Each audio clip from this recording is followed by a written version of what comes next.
शरणं गच्छामि धम्मं शरणं गच्छामि संघं शरणं गच्छामि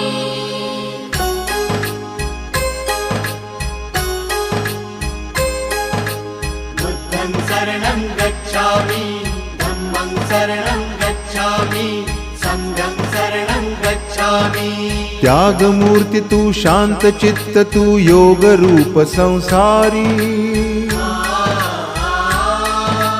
दया प्रेम अन मानवतेचे प्रतीक तुझी ईश्वरी सिद्धमूर्ती सिद्धार्थ गौतम सकलांचा स्वामी